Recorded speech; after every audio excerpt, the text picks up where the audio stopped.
Nós vamos falar agora um pouco sobre trigonometria. Agora a gente vai falar da trigonometria num triângulo qualquer. O primeiro caso que a gente vai ver aqui é o caso da lei dos senos. Essa aqui eu gosto muito, tá? Eu acho que a lei dos senos ajuda muito e usa uma ideia de proporcionalidade. Como usa a ideia de proporcionalidade, a gente consegue resolver. É tipo aquela ideia que a gente já viu. A gente já viu proporcionalidade pensando no teorema de Tales, no teorema da bissetriz interna, falando em semelhança de triângulos. Aqui vai ser uma coisa parecida, tá? Desenhei aqui um círculo, depois vocês vão entender o motivo desse círculo. Mas vamos imaginar aqui um triângulo qualquer, tá? Esse triângulo que eu estou desenhando aqui, ele não tem que ter nada de especial. Ele é um triângulo qualquer. Ó, imagina isso. Tem aqui um triângulo ABC. Esse ângulo aqui eu vou chamar de A. Esse ângulo aqui eu vou chamar de B.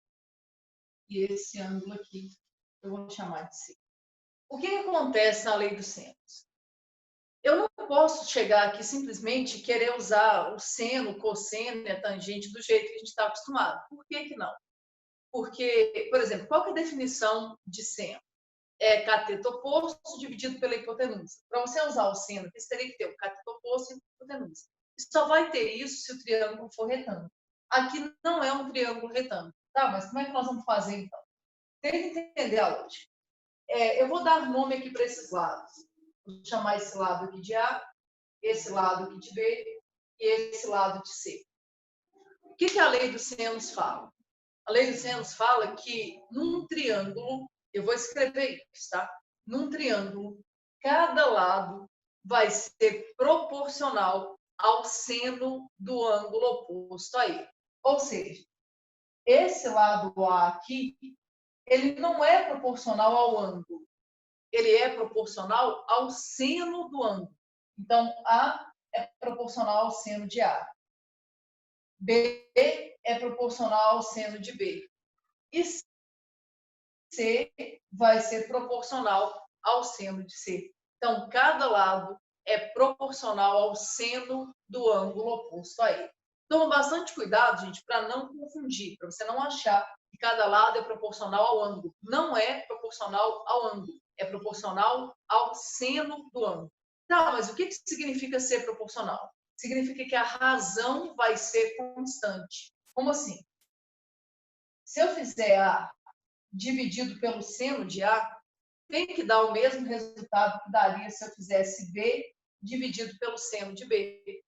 E tem que ser o mesmo resultado de fazer C dividido pelo seno de C. Afinal, gente, essa é a definição de grandezas que são diretamente proporcionais. Lembra aí, quando duas grandezas são diretamente proporcionais, a razão entre elas é constante. Então, eu posso vir aqui e pensar desse jeito. A sobre o seno de A é igual a B sobre o seno de B, que é igual a C sobre o seno de C. E isso tudo vai ser igual a uma constante. Essa constante, gente, é a nossa velha constante de proporcionalidade. Aqui ela está ligada a esse círculo, mas está ligada com aquela constante que está ali é o diâmetro desse círculo. O motivo disso eu não consigo te mostrar ainda, só quando a gente for falar a respeito de circunferência, vai dar para eu voltar aqui e te mostrar. Mas por enquanto só preciso que você entenda que a constante ali é o diâmetro do círculo. Então, tenta entender.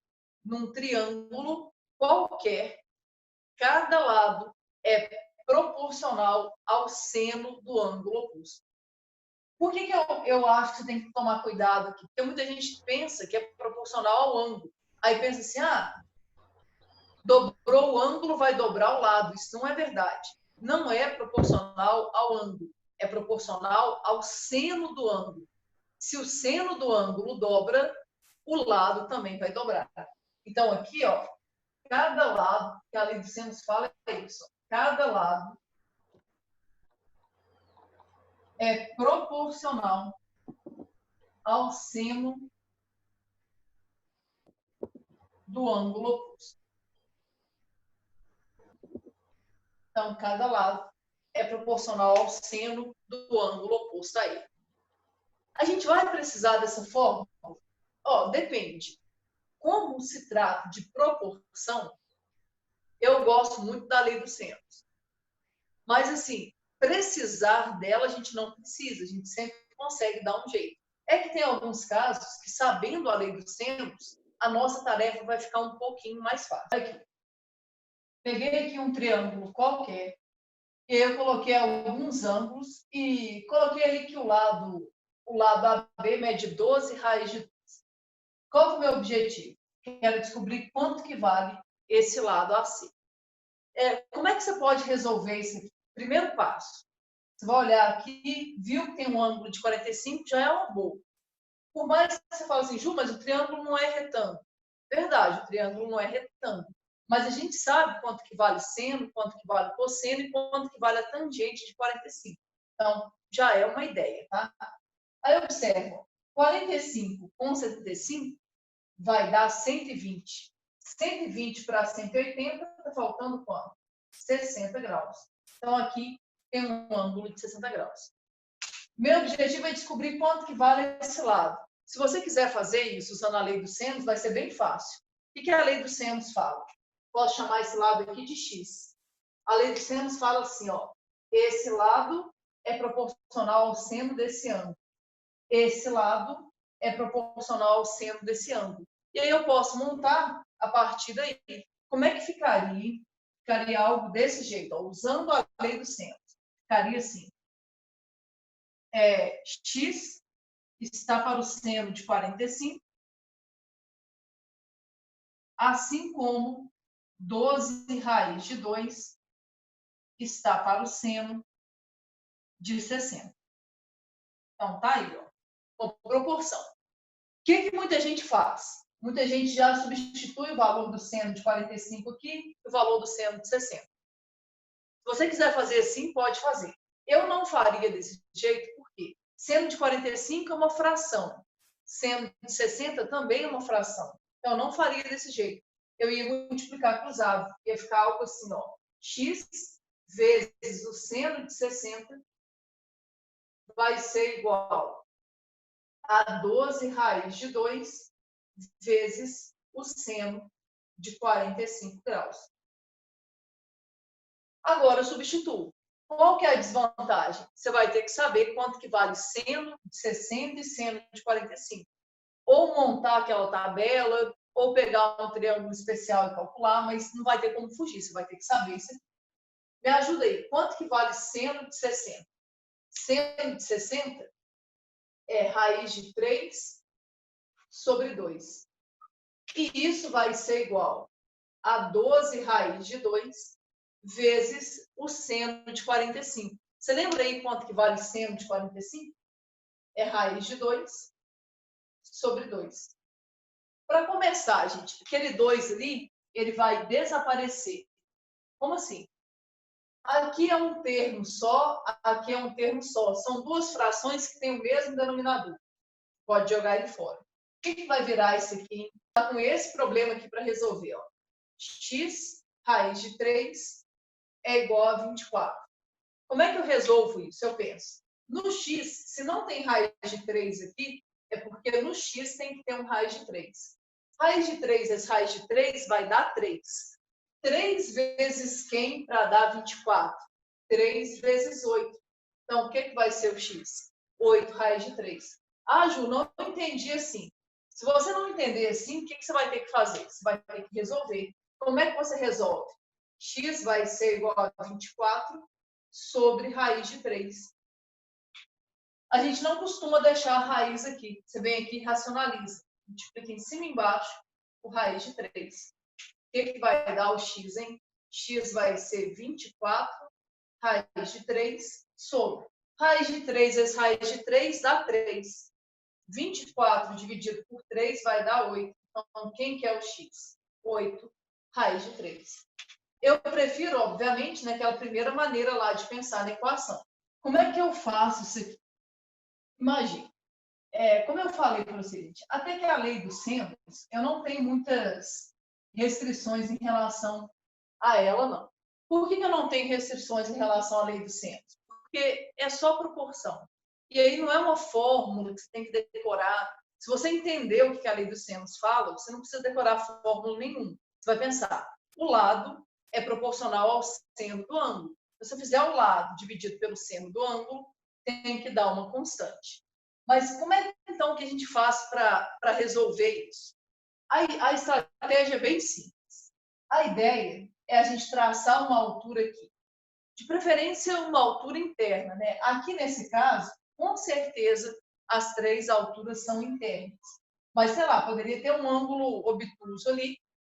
O ideal é você traçar uma altura interna. Ah, e se tiver que ser externa? A gente vai chegar lá. Mas aqui eu vou traçar uma altura interna. Só que uma dica, eu não traço a altura nem saindo desse vértice e nem saindo desse vértice. Por que não? Porque se eu traçar uma altura aqui, alguns podem falar assim, ah, Ju, vai dividir o ângulo ao meio. Gente, a altura divide o ângulo ao meio? Não. Quem divide o ângulo ao meio é a bissetriz. Então, não vou traçar uma altura saindo daqui.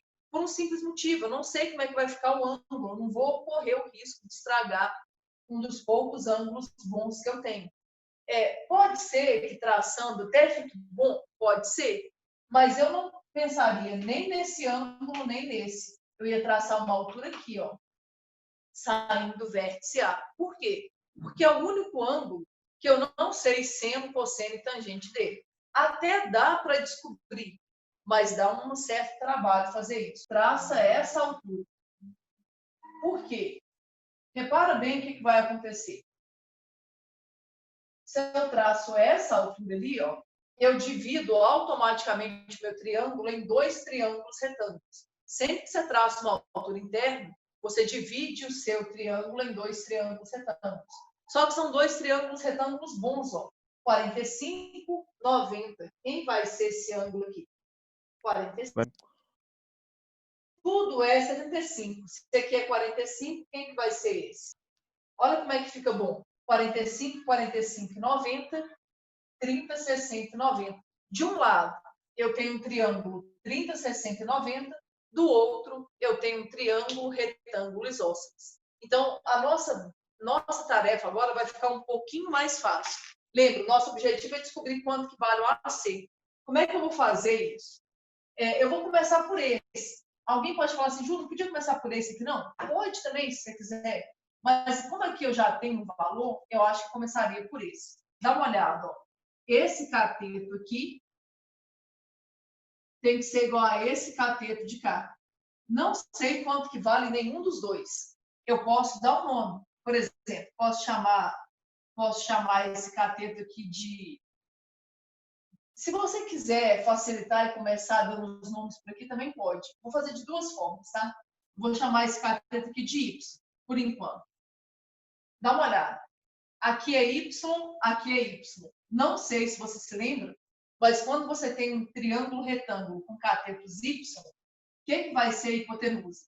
Vai ser Y raiz de 2. Observe, Y raiz de 2 vai ter que ser igual a 12 raiz de 2. Aqui não tem muito segredo. Por quê? Porque tem raiz de 2 dos dois lados. O que vai acontecer com a raiz? Vai desaparecer. Quem que vai ser o Y? 12. Então, esse cateto aqui, ó, esse cateto aqui mede 12, esse cateto aqui mede 12. Quanto que vale a hipotenusa? É o cateto multiplicado por raiz de 2. Beleza. O que eu quero é descobrir a hipotenusa desse triângulo. Agora eu vou ter que pensar nesse triângulo azul aqui. E como é que funcionam as coisas nesse triângulo? Oposto ao ângulo de 30, vale a metade da hipotenusa. E o oposto ao ângulo de 60 é a metade da hipotenusa multiplicado por raiz de 3.